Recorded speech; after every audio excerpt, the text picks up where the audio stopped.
Quatro em Pauta no ar. Olha o retorno do Quatro em Pauta depois de mais de um ano, de um longo inverno. Estamos aqui, aliás, estamos não é a palavra, porque eu estou sozinho aqui, estou olhando aqui para tudo quanto é lado, olho para baixo, não vejo ninguém, olho para cá, está tudo escuro, né?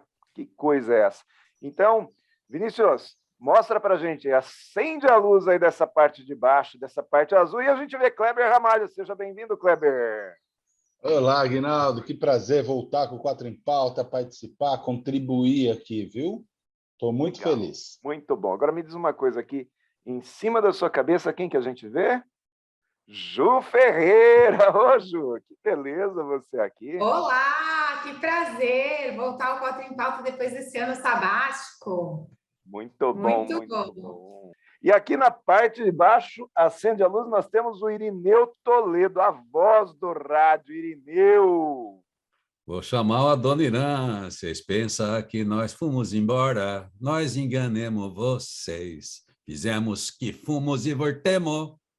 Ó, o Quatro em Pauta outra vez. Pois é, estamos aqui. Vamos estar com você. Muito bom. Quatro em Pauta corporativo. Quatro em Pauta corporativo, nós voltamos aqui nesse modelo onde nós vamos falar apenas a respeito de assuntos corporativos e tenho certeza que você vai gostar, porque tem muita coisa boa aqui. Irineu Toledo está falando conosco da onde? Então, eu estou fazendo uma fase nômade digital. Hoje a gente pode trabalhar graças à tecnologia de qualquer lugar, especialmente a gente que trabalha com conteúdo ou mesmo com produção de conteúdo. Então, estou falando de Londres, estou numa temporada aqui, mas estou ao vivo todos os dias no Brasil, porque hoje eu posso estar em todos os lugares. Não é só Deus que é onipresente, a gente é quase onipresente também. É só sintonizar, é só linkar, a gente fala. Ju, está falando comigo de onde, Ju? Estou em São Paulo, estou aqui em São Paulo, trabalhando um montão, com as nenéns ali na sala, já ouvindo. Então, se der um gritinho aqui, galera, é que isso, agora o corporativo invadiu a nossa praia, invadiu a nossa casa, as empresas invadiram todos os espaços. Muito bom. Clebão está onde, Kleber? Eu estou em Campinas, interior de São Paulo. Muito bom, Campinas, Kleber em Campinas. Pessoal, vamos lá. Nós vamos chamar a vinhetinha para a gente começar, então, com o primeiro quadro, que é o Concorde e Discord. Vinheta.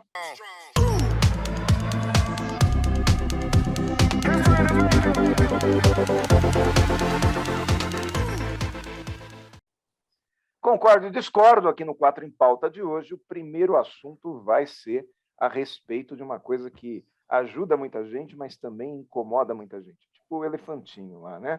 E o assunto é telemarketing. A pergunta é, o telemarketing, aquelas ligações que a gente recebe no dia a dia, telemarketing de uma maneira ampla ainda funciona? E quem vai dizer, um de nós vai responder, os outros vão apontar na tela, né, se concorda, se discorda, se concorda mais ou menos, e depois a gente vai rodar essa palavra aí. Quem começa falando para mim se telemarketing funciona, se ainda funciona, é Irineu Toledo. Tendes a palavra, Irineu. Pois é, se tem gente fazendo é porque funciona, porque está tendo resultado. Agora, como está fazendo, que tipo de resultado tem, aí precisa analisar, né? Hoje tem tantos mecanismos, tantas formas de se aproximar, não invasivas. É muito criticado, é claro, o sistema de telemarketing justamente por esse caráter invasivo, mas, enfim, funciona sim, porque é um jeito de buscar falar com outra pessoa e ver se ela se interessa por aquilo que a gente tem para dizer. As empresas continuam usando, é porque elas têm resultado, que elas não vão jogar dinheiro fora. Agora, como está usando, acho que isso é uma boa pauta aqui para os especialistas dessa banca, né? Muito bom, dona Ju discordou do Irineu, então, Ju Ferreira, fala para mim, por que que você discorda do Irineu Toledo? Vamos zerar as telas aí, todo mundo, e a Ju tem a palavra. Eu discordo do fato de que ele falou que se as pessoas continuam fazendo é porque funciona. Eu acho que muitas vezes a gente continua fazendo coisas só porque todo mundo sempre fez isso, né? Então, isso sempre foi feito. E eu acho que essa discussão do telemarketing, se ele funciona ou não funciona, é super importante, porque hoje em dia as tecnologias que existem evoluíram, né? O mundo está muito mais tecnológico, existem muitas outras ferramentas para chegar no cliente, E eu tenho dúvidas se a ferramenta do telemarketing, como ela é usada hoje, né, para fazer um monte de ligação indiscriminada para cliente, sem grandes inteligências por trás, né, sem usar a tecnologia para realmente ter essa inteligência e esse retorno de investimento, se isso funciona ou não. Eu acho que o telemarketing continua sendo usado porque ele sempre foi usado e vale a discussão. Muito bom, muito bom. Olha só, o Kleber terminou discordando, o Irineu, que já falou, discordou, eu concordo com a Juliana. Vamos lá. Kleber, diz para mim por que você não concorda com essa coisa tão, sabe, tão óbvia que a Juliana, que a Ju, que ela falou. Pronto. Rinaldo, eu sou muito ligado às palavras, sabe? Então, a pergunta é, o telemarketing funciona? Ou a pergunta é, o telemarketing é uma boa ferramenta para construir relacionamento com o cliente? Não, a pergunta se a pergunta for... Exato. Se a pergunta for, a telemarketing é uma boa ferramenta para construir relacionamento? A resposta é não, porque ela é invasiva, ela incomoda, não há tato para saber qual é o melhor momento.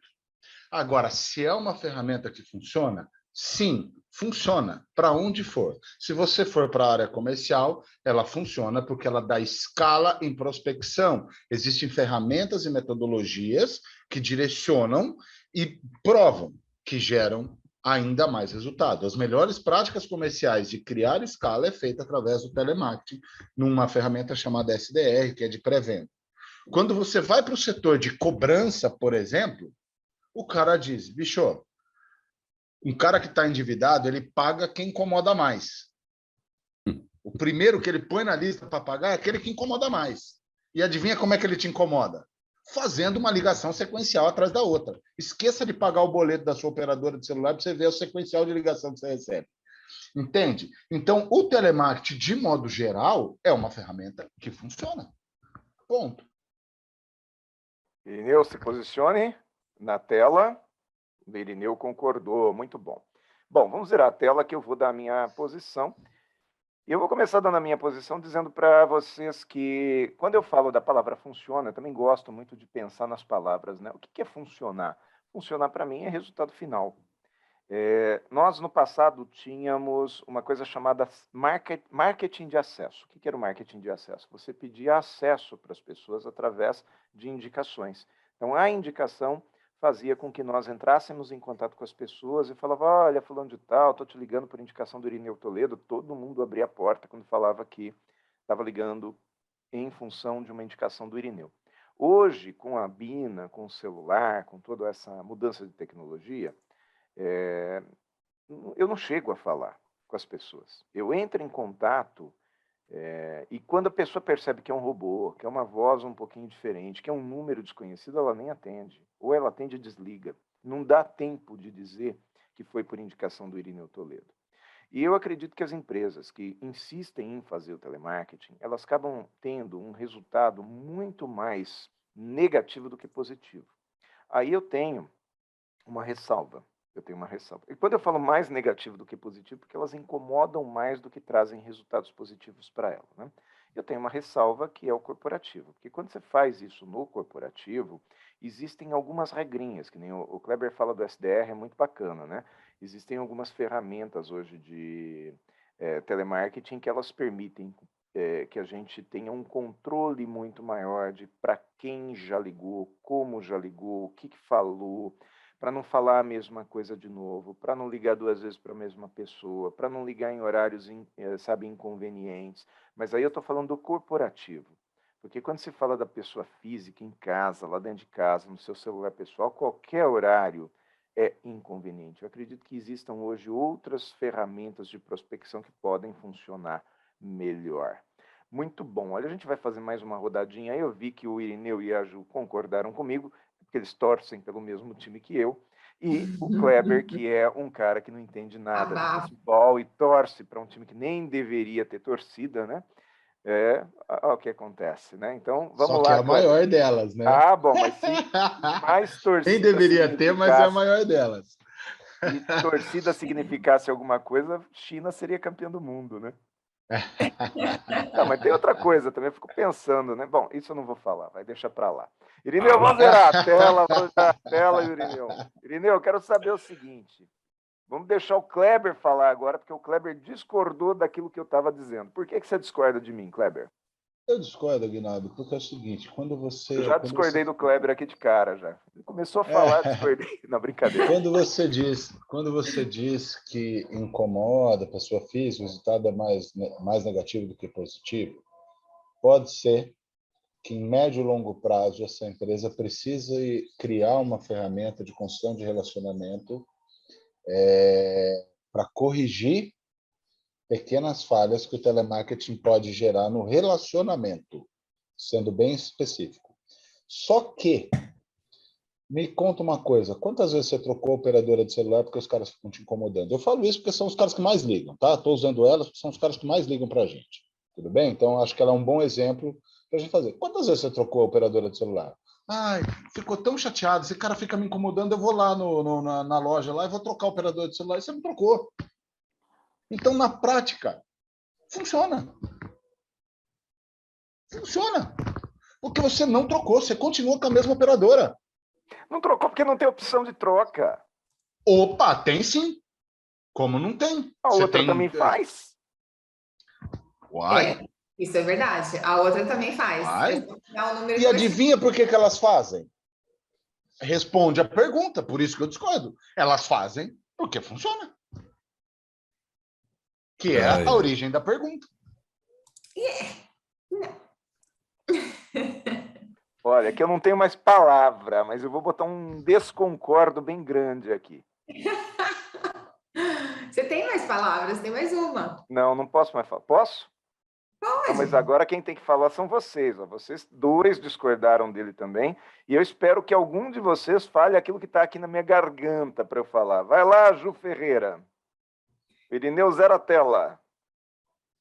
Olha só, Clebão, só para te falar o negócio do funciona ou não funciona, tá? Eu, por exemplo, eu sou um péssimo exemplo para telemarketing, porque há alguns anos eu li um negócio de um americano falando que ele colocava no nome da pessoa que ligava tipo um lembrete para você mesmo.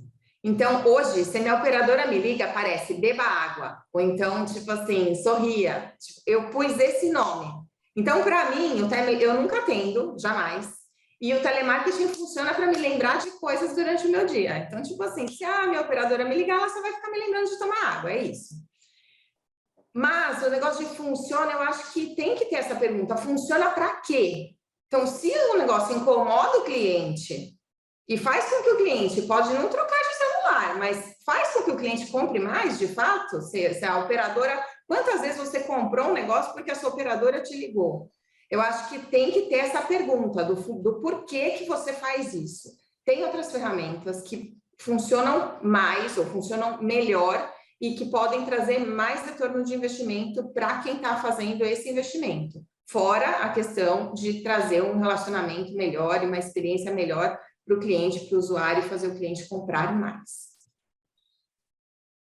Deixa o Kleber posicionar. Muito bom. Olha só, eu também concordo com a Ju, mas vamos zerar as telas, que é a vez do Irineu. Não, o Irineu não. O Irineu é do contra, né? Irineu do contra, vai lá. É. Tem alguma expressão para isso em inglês? O Irineu é do contra? Como que você diria que o Irineu é do contra? Deixa pra lá. Não, né? Não vamos falar. Vai lá, Irineu, diz para nós aí. A questão é a seguinte, tem outras ferramentas? Tem sim. Mas você faz mau uso de uma ferramenta não quer dizer que ela é inútil, que ela não funciona. O mau uso sempre de tudo é que complicam as coisas. Então, as empresas precisam usar porque elas veem resultado. Isso compromete a marca delas, compromete o branding, o significado daquilo que ela quer entregar? Sim, por causa do mau uso. Por quê? O empresário tem mania de querer resumir tudo a uma pessoa só. Então, eu crio um só discurso para falar com milhares de pessoas. Isso está acontecendo no marketing digital também, que são as novas ferramentas. você acha que todo mundo é um só, tem o mesmo desejo, tem a mesma necessidade, tem a mesma religião, tem a mesma crença. E enquanto você busca essa pessoa que tem a mesma crença, a persona que você criou, você enche o saco de um monte de outras, ou seja, compromete a sua marca. Então, você tem que pensar o seguinte, nós temos que ter um mundo ético, onde a gente pense que as pessoas têm um poder de julgamento, têm uma capacidade de filtro e crítica, e são respeitadas. Então, se você usar o telefone, o porta a porta, se você usar o digital de uma maneira ética, pensando que tem uma pessoa lá que quer ser tratada com singularidade, a ferramenta funciona. Agora, o mau uso cria desgaste? Sim. Então, às vezes, todos falaram coisas importantes, mas a gente não pode jogar fora uma ferramenta só porque ela é mal usada. Ela continua sendo importante, combinadas com as outras novas. Ela é invasiva, tem todos os defeitos que todo mundo disse aí, mas ela também tem as vantagens todas que o Kleber destacou. Ela chega lá, ela faz o cara vender, ela faz o cara resolver o problema, faz o cara mudar de opinião, ou na pior das hipóteses, que é isso que a gente reclamou aí, ela enche o saco, daí por insistência você desliga aquela empresa ou você acaba comprando. Mas, enfim, vamos usar melhor os meios que a gente tem, sem jogar fora as ferramentas que podem ser úteis, sim. Eu acho, eu sei que eu não tenho mais a palavra, não, mas vamos fazer uma rodadinha bem rápida aqui, vamos zerando as telas. Uma coisa, assim, que eu acho que talvez a pergunta que a gente tem que se fazer seja outra, assim. Se você tivesse um cliente hoje, que você fosse indicar, investir ou não no telemarketing, você indicaria? Porque, assim, a questão do funciona, eu acho que, assim, pode ter realmente momentos que funciona, ou situações que funcionam, ou funciona para determinada empresa ou não. Mas eu acho que eu estou respondendo sobre a ótica do tipo, se eu tivesse que oferecer ou indicar um cliente meu corporativo investir em telemarketing hoje, eu não indicaria. Acho que é um pouco, talvez você tenha respondido uma pergunta que não foi a pergunta que o Aguinaldo fez, mas é o que eu acho. Eu acho que tem outras ferramentas que funcionam muito melhor, que trazem muito mais retorno, é essa que é a questão. E que desgastam menos, né? Que desgastam menos. Porque eu fico pensando também, sabe, naquela questão do desgaste. Quanto tempo dura uma pessoa trabalhando no telemarketing intensivamente? Quanto que ela se desgasta? Quanto que ela é maltratada? Quanto que o psicológico dela é abalado? E olha, eu trabalhei anos, muitos anos mesmo, fazendo com equipes de telemarketing, e fui percebendo que conforme o tempo passava e cada vez mais que essas pessoas tinham portas fechadas em função de uma ferramenta já desgastada, essas pessoas também elas duravam menos tempo naquela atividade, ou seja, ela poderia passar por aquela atividade, mas tinha que ter uma ascensão muito mais rápida para que elas pudessem progredir e se manterem motivadas na empresa, né? O Kleber discordou. Acho que o Kleber pode finalizar aí a nossa discussão de hoje aí, Kleber. Não, obviamente, tudo que a gente falou faz algum sentido. Tudo que a gente foi debatendo aqui chega a ser cruel você ter que concordar ou desconcordar, porque, obviamente, o que a Ju falou, o Irineu, você falou, eu concordo ou discordo parcialmente com partes, com o ponto de vista com que você está falando, entende? E aí não é possível a gente ficar em cima do muro e concordar ou discordar parcialmente. Mas quando eu posso lhe contar um case baseado no que a Ju falou, você indicaria ou não indicaria? Veja, eu tenho um cliente, ele vende franquia, e a gente implementou um processo de telemarketing pré-venda dentro do processo, e a gestora diz, eu não acredito nisso. E nós dissemos, ok, então vamos fazer um estudo de case de concorrentes nossos e quais são as melhores práticas. Entende? Então, vai lá, explica, vai lá. Então, escreve um livro, ensina aqueles caras a vender, porque eu acho que eles não sabem vender. Somos nós que sabemos. O cara vende 20 vezes mais do que nós e somos nós que sabemos, nessa prática. E aí eu vou ao que o Irineu falou. Você pega uma ferramenta e faça o melhor uso possível dela. O telemarketing é uma ferramenta de se criar escala para o que você quiser fazer. Agora, você tem que pegar tudo que nós temos de tecnologia disponível e fazer o melhor uso possível dela. Sim, identificando o seu público-alvo, colocando mensagens que façam sentido para aquela pessoa que vai receber, criando uma maneira, hoje você já tem inteligência artificial que consegue fazer leituras de te ajudar a entender qual é a melhor maneira de se fazer essa abordagem. Ou seja, o telemarketing funciona fazendo o melhor uso das ferramentas e, obviamente, olhando com carinho e dizendo como é que o consumidor está vendo a abordagem que está sendo feita hoje. E esse é o melhor uso. E a resposta final para mim é: funciona com todas as ressalvas que foram discutidas e a percepção de pessoas como vocês. Funciona, mas não o telemarketing tradicional. É um novo. É um novo telemarketing. Eu concordo, funciona. Por exemplo, o setor imobiliário usa, mas usa para aquele receptivo. Ele recebe o lead e entra em contato com a pessoa. Percebe que é diferente. Eu não saio entrando em contato com lead frio.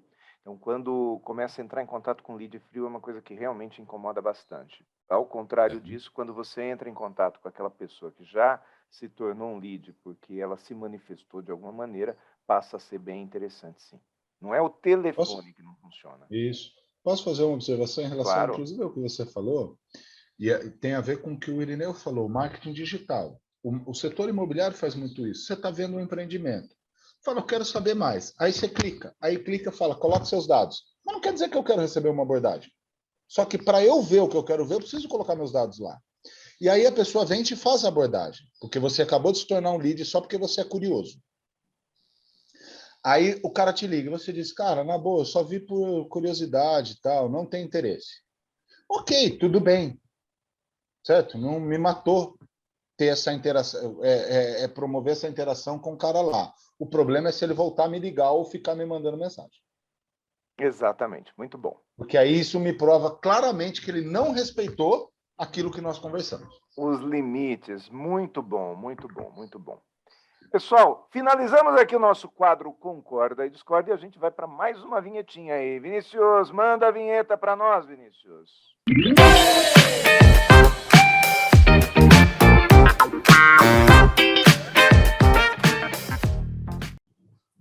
Boa! Sim ou não aqui no nosso Quatro em Pauta de hoje. E agora é o ouvinte que manda, né? O nosso internauta que manda perguntas. E baseado nessas perguntas aí, nós respondemos. Obviamente que, como hoje é a reestreia do Quatro em Pauta, nós convidamos alguns amigos nossos aqui para fazerem perguntas e eles mandaram. Então, a primeira pergunta aqui da Jane Luciana, aqui de Jundiaí, é se já é hora de termos novamente eventos presenciais após a pandemia. Essa pergunta eu vou mandar para o Kleber. Kleber, já está na hora da gente ter eventos presenciais de novo?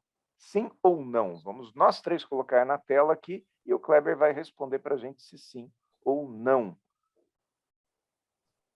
Opa, peraí, não é isso, esse. Não é concordo e discordo? Ah, é que assim, o anfitrião aqui está todo atrapalhado. Vai lá, Irineu, sim ou não? Já é hora ou não, Irineu? O Irineu está em Londres, pode ser que ele tenha uma percepção diferente da nossa, hein? Kleber, sim ou não? Aguinaldo, essa pergunta é ótima, cara. Põe na tela para nós, põe na tela para nós. Eu acho que sim, meu amigo. Então. Nós precisamos voltar aos eventos presenciais. Obviamente, com os cuidados que precisam ser tomados, obviamente que com responsabilidade, mas nós precisamos voltar a ter contato com as pessoas. As ferramentas digitais são ferramentas que não vão voltar para trás. Acho que nós tivemos um grande avanço em termos de produtividade em cima disso. Ontem mesmo eu fui jogar beach tênis e estava conversando com um amigo meu que trabalha com treinamento e a gente conversando sobre o quanto a gente ganhou em termos de produtividade com os eventos online, com as possibilidades que esse universo digital nos proporciona. Foi fantástica. Só que nós, seres humanos, somos relacionais, nós necessitamos de relações pessoais, nós precisamos estar perto de pessoas, nós nos aquecemos a nossa mente, os nossos corações, estando perto de pessoas. Então, com toda a responsabilidade possível, nós precisamos voltar aos eventos presenciais e voltar a ver, abraçar, sentir o calor humano das pessoas que nós gostamos ou daquilo que nós precisamos. Muito é isso bom. Aí. Saúde mental agradece. Muito bom. Verdade, né? Saúde mental agradece. Vamos zerar as telas e agora vem a segunda pergunta. Essa pergunta aqui vem para a Juliana. Quem mandou aqui foi o Luiz Alberto. Luiz Alberto, nosso amigo aqui, conhecido nosso também, tá? Aqui de Campinas. Ju, as pessoas estão mais tensas com o retorno do trabalho aos escritórios? Vamos colocar então aqui nosso posicionamento e esperar a Ju responder. Sim ou não, Ju? Coloca na tela. Sim. Eu acho que a pandemia e toda essa questão global que aconteceu deixou marcas, e o que a gente estava falando sobre a questão da saúde mental é super relevante, assim. Eu acho que a forma como a pandemia se estendeu fez com que as pessoas ficassem mais ansiosas, a ansiedade, os níveis de ansiedade aumentaram muito, e agora com essa volta a gente está se readaptando, né? Então, muita gente que está voltando para o escritório agora está se readaptando. Aqui em São Paulo voltou a ter um trânsito pior do que o pré-pandemia. Então, sim, eu acho que as pessoas estão mais tensas pela questão da ansiedade aumentada, pela questão de se desacostumar com muita coisa, né? Com trânsito, com encontrar muita gente, com essa questão da falta de tempo. Então, sim, as pessoas estão mais tensas e mais ansiosas do que antes da pandemia. Muito bom. Irineu, alguma consideração? 15 segundinhos? Bom, eu quero dizer o seguinte, eu não quero chamar de tensão, existe realmente uma mudança, depois volta, então tem essas questões ainda presentes, mas eu não quero chamar de tensão, por isso que eu discordei. Eu acho que a gente volta, tem esse impacto da volta, tem gente que queria ficar, tem gente que queria voltar, então tem um pouquinho dessa reacomodação, mas não chamo isso de tensão, não, é só isso. Toda mudança assusta, né? Mas É, também ficar no home office para sempre estava gerando também um problema e muita gente estava ansioso para voltar, né? O sim. importante Deixa eu só falar mais uma coisinha, mais uma rapidinho. Pode, Se claro. você está tenso ou não está se adaptando, procura ajuda, porque essa tensão ela cresce muito. Então, existem profissionais, tanto na área de saúde, quanto nessa nossa área de treinamento aqui, né, comportamental, para ajudar você a voltar para níveis normais aí de ansiedade e não tensão, e você poder voltar a viver sua vida numa boa, tá? Então, se você estiver precisando de ajuda, busca ajuda. Muito bom, vou dar até um concordo para você aqui, tá? Muito bom, muito bom. Vamos para mais uma pergunta, telinha zerada, todo mundo aí? Essa pergunta aqui eu vou fazer para mim mesmo, né? Para ver aqui da Ana Maria, olha lá. O aumento do comércio eletrônico gera desemprego? O que vocês acham? Põe na tela aí para mim. Sim ou não? Minha resposta é não, Irineu. Não. O que gera desemprego não é a mudança, não é o comércio eletrônico, né? O comércio eletrônico também emprega. O que acontece é que ele troca o emprego de lugar.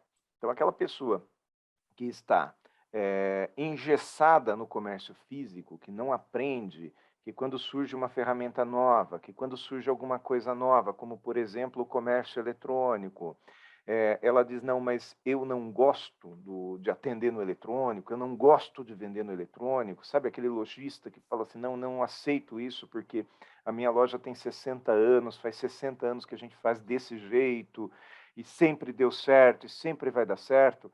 Esse cara, ele vai ficar desempregado, a empresa dele vai encolher, e vai chegar um determinado momento que ele vai fechar. O problema é que, às vezes, as pessoas elas pegam um exemplo, um caso, falam, fulano, viu lá, desempregou não sei quantas pessoas por causa disso, por causa daquilo. Pega um caso de alguém que não se adaptou e toma aquilo como verdade. Então, não é a mudança que gera desemprego, não é a tecnologia que gera desemprego. O que gera desemprego é o cidadão não aprender e não se desenvolver e não mudar. Mas tá bom, Irineu, se você quiser falar alguma coisa aí, você tem 10, 15 segundinhos aí para falar. Eu quero dizer que no alto nível gera desemprego não por essa habilidade, essa nova ferramenta que a loja, o comerciante e a indústria têm. Acontece o seguinte, quando você começa a comprar tudo de portais internacionais, com tudo da China, você destrói a indústria local, você tem muita facilidade, muita isenção de imposto, enquanto o cara local tem que custear uma empresa, tem que custear um aluguel, aí sim gera desemprego, porque você mata as oportunidades, os empreendedores locais. Nesse sentido é que eu estou dizendo, precisa ser regulado porque senão você facilita a vida de quem compra da China, dos Estados Unidos, da Rússia, sei lá de onde, e complica a vida de quem está tendo que sustentar um negócio e empreender aqui com todos os custos, além dos impostos que a gente tem, né?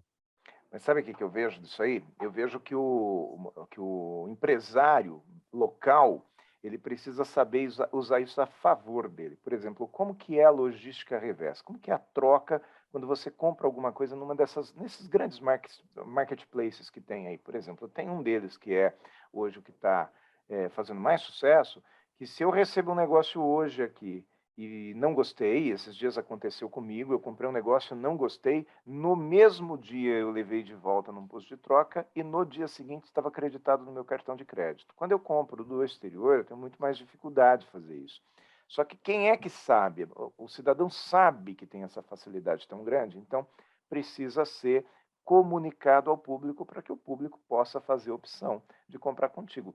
Nós que trabalhamos com vendas sabemos que não é só preço que vende, né? Preço, inclusive, acho que é o quinto item que a população coloca como mais importante para comprar. Tem outros 4 antes, né? Pode falar, Ju. É verdade, essa questão do atendimento, ela vale muito.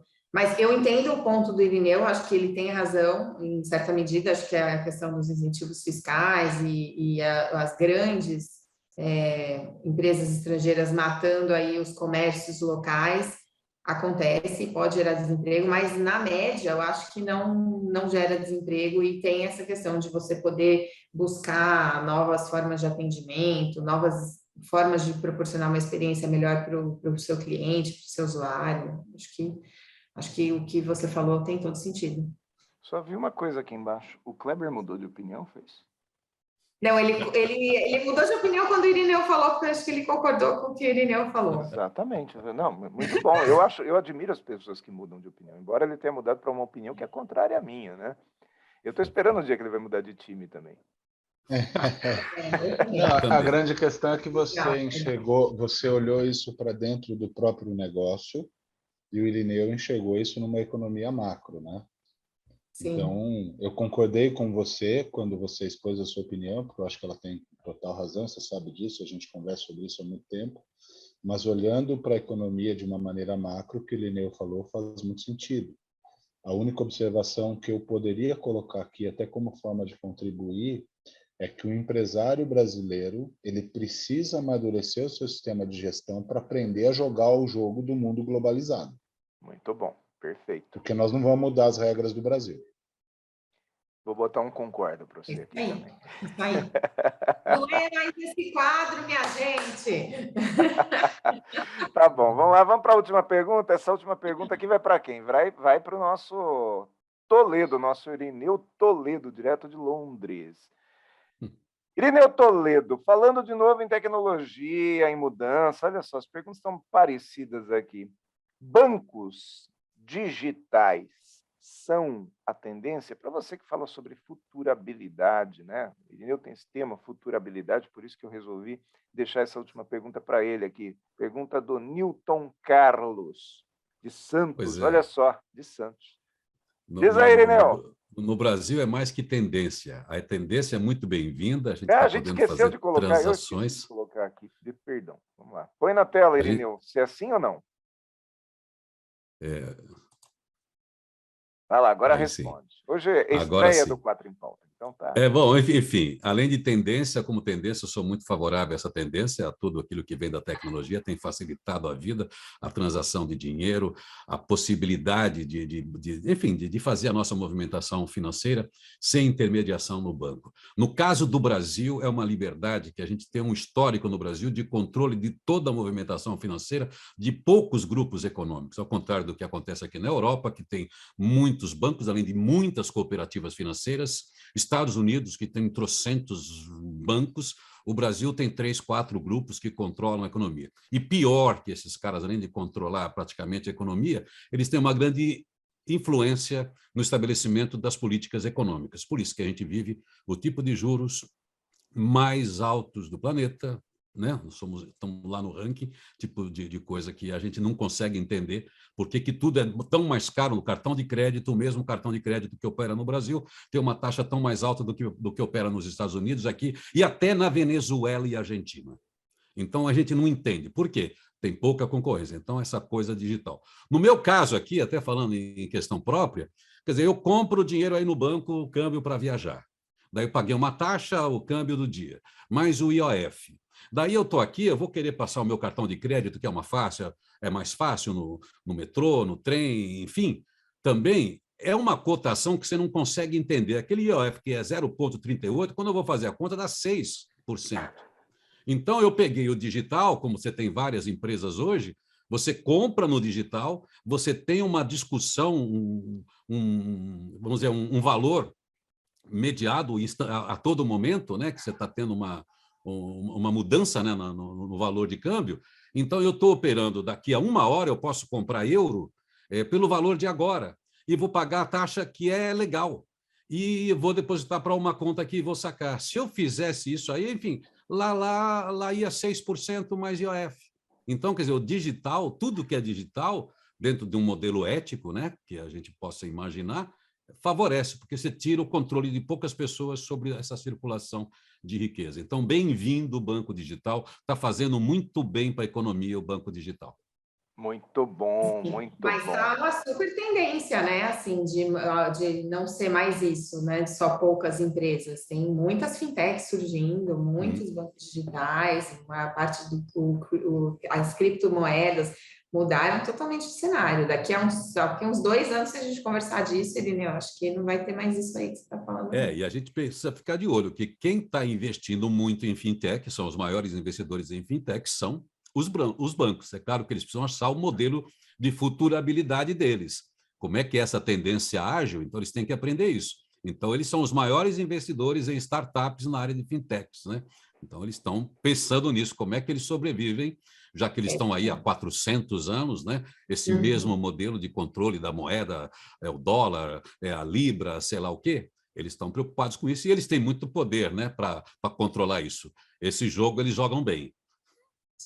É interessante isso, né? As seguradoras já começaram a se incomodar com as cooperativas de seguro.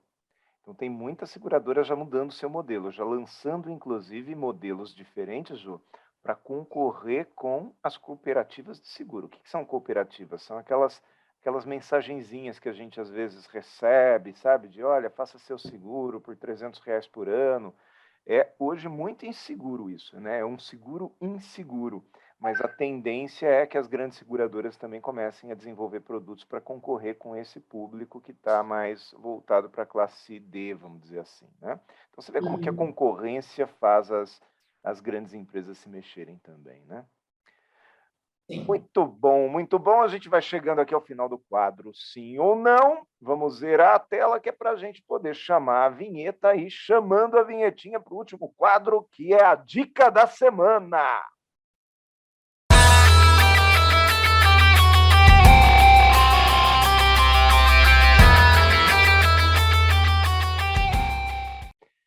Dica da semana aqui no nosso 4 em Pauta de hoje. Eu vou começar aqui com Irineu Toledo. Qual que é a sua dica da semana, Irineu Toledo? Bom, eu vou falar de informação. A gente está lidando, é claro, a todo momento com o sequestro da nossa atenção, vivemos uma economia da informação, é muita gente produzindo conteúdo, é muito lixo de conteúdo, mas que tem uma embalagem legal, porque usa os nossos gatilhos mentais, é muita distorção, é muita narrativa. Então, eu queria aconselhar, já não é novo, mas as pessoas assistirem e promoverem discussões internas na empresa, em todos os lugares, inclusive sobre política, ver o documentário Dilema das Redes, como é que essas ferramentas que a gente tem de tecnologia surgiram e como é que é criada essas funções intuitivas que capturam a nossa atenção, que você do nada vai brincar, fica meia hora ali com bobagens. Quando é bobagem, distração, tudo bem. Agora, quando você está sendo levado para destruir uma convicção ou para criar uma convicção sobre um tema político, sobre um tema de consumo, sobre um tema de gênero, isso é muito perigoso. Então, como os próprios caras que criaram isso são os entrevistados, acho que vale a pena uma discussão, porque essa é uma discussão que está aberta e não vamos fechar tão já. E já que a gente é influenciável e a gente influencia, então a gente precisa ficar sempre com o nosso sensor interno aqui atento para que a gente não caia em roubada, não embarque, né, em ondas, em crenças perigosas e participe da distorção de informação, uma vez que todos nós somos comunicadores. Então, em ano político, então, em tempo de guerra, está acontecendo muito isso. O dilema das redes é isso aí. A gente critica a imprensa tradicional, é isso, é aquilo, mas a gente não critica aquela notícia que procura a gente. A notícia que tem quem assina, ela está lá para você discutir como a gente está fazendo aqui num debate. O tiozão da internet, as coisas que procuram você, elas são sempre perigosas, porque elas vêm através de um algoritmo que leu você ou que está querendo influenciar você. Então, o dilema das redes vale a pena para a gente conhecer como é que está por trás a inteligência artificial para nos influenciar essa nossa inteligência natural, para a gente não fazer besteira, não fazer más escolhas e discutir bem o que a gente quer para a nossa vida, para a nossa empresa, para a nossa organização, para o nosso país, para o nosso planeta. É isso aí. Muito bom, muito bom. Você que está em casa aí já percebeu, hein? Olha o que o Quatro em Pauta traz de cultura. Então, não deixe também aí de se inscrever aqui no nosso canal, que é o youtube.com.br/Quatro em Pauta, né? /programa Quatro em Pauta, que vai estar na tela aqui. Mas muito bom, parabéns, Irineu. Eu assisti isso aí, acho fantástico também. Por isso que de vez em quando a gente percebe que todo mundo concorda com a gente, né? Porque a gente está nesse meio só das pessoas que concordam, né? Mas vamos lá, eu vou dar a minha dica da semana aqui. A minha dica é um livro. A Startup Enxuta. Para quem quer ler a respeito de coisas novas, para quem quer sair daquele mundo dos livros tradicionais, a Startup Enxuta fala muito a respeito de Lean Manufacturing para esse novo modelo de empresas hoje, que são as startups. Então, muito legal esse livro aqui. Eu ainda fiz uma leitura parcial, ainda não concluí, mas estou gostando bastante. Tá? Foi um livro que a Thaís me trouxe aqui, me sugeriu, e eu comecei a engolir o livro. Muito bom, e sugiro também que vocês procurem aqui, tá? Editora Sextante. Isso aí, Ju, qual que é a sua... Vamos lá, Clebão, qual que é a sua dica na semana, Kleber? Vamos deixar as meninas terminarem. Semana. Aguinaldo, eu passei por um processo de mudança na minha vida muito, muito intensa, e eu venho buscando cada vez mais, de ciclos em ciclos. Eu sei que algumas pessoas não gostam desses termos e tal, porque eles ficam muito clichês, mas eu sou um amante do clichê. E eu, de ciclo em ciclo, eu paro para repensar sobre aquilo que eu tenho como propósito de vida, que é cada vez mais me tornar um ser humano melhor. E eu paro e digo, ok, de fato eu estou me tornando um ser humano melhor?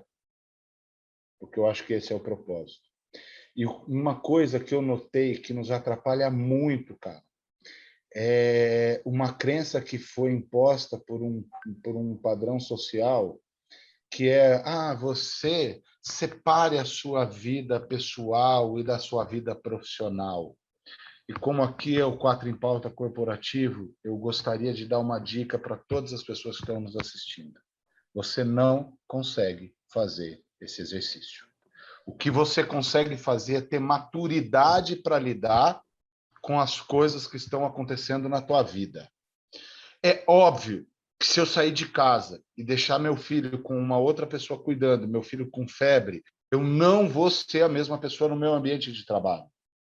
Eu posso ter maturidade para lidar com o meu sentimento naquele momento, mas eu não consigo separar o Kleber pai do Kleber profissional, por exemplo. Então, o que eu quero dizer para as pessoas, enfim, a dica da semana. Empreenda energia em se tornar uma pessoa melhor. Se você se tornar uma pessoa melhor, automaticamente você vai ser um profissional melhor. Empreenda a sua energia e o teu dinheiro em se tornar um profissional melhor. E o dia que você se tornar um profissional melhor, automaticamente você vai se tornar uma pessoa melhor. Muito bom, Ou Clebão. seja, busque ser um ser humano integral. De coração, agradeço a atenção de todos. Parabéns, Clebão.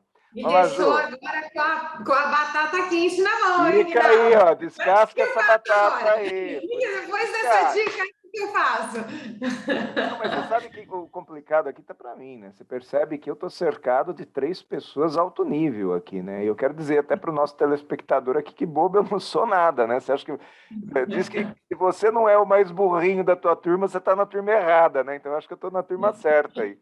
Vai lá, Ju. Bom, a minha dica da semana, pensei um monte sobre essa questão da dica da semana, e a minha dica da semana vou dar 2, tá? Vou burlar as regras aqui do programa.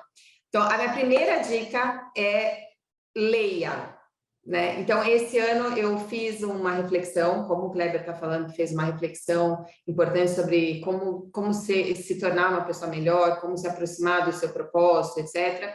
E uma coisa que eu notei para a minha vida é que quando a gente lê, quando a gente realmente coloca esse hábito da leitura dentro da nossa vida, a gente melhora como pessoa automaticamente, porque você vê coisas que são de pessoas que pensaram, pesquisaram, estudaram, e você pode até criar mais repertório para até concordar ou discordar, ou ter uma opinião diferente, ou trazer hábitos novos para a sua vida. Então, eu coloquei uma meta esse ano, para a minha vida, de ler pelo menos um livro por semana.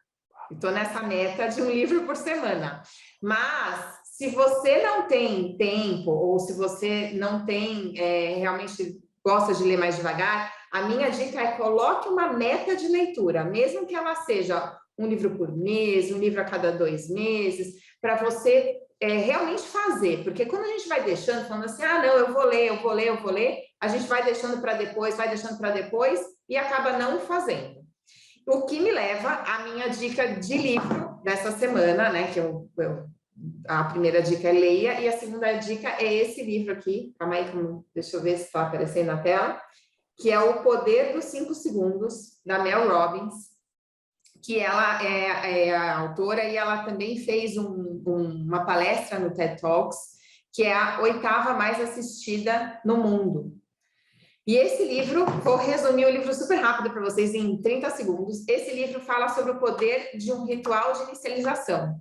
Então, o ritual de inicialização é uma coisa que você faz para colocar o seu corpo em movimento e para fazer a ação que você tem que fazer. Então, para você fazer o que é o certo, para você desligar a sua rede social e vir ler, para você ficar em casa com seu filho, se você tiver que ficar porque ele está com febre, para você fazer o que é certo na sua vida.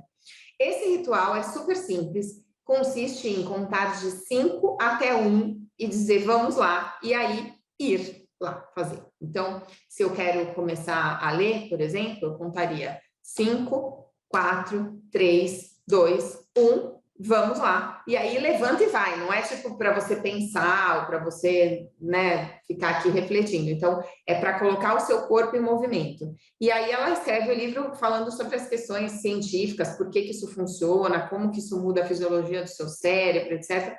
Então, tem uma base científica por trás, mas você pode começar a usar isso hoje, que é esse ritual de inicialização. 5, 4, 3, 2, 1, vamos, e vai fazer o que você tem que fazer.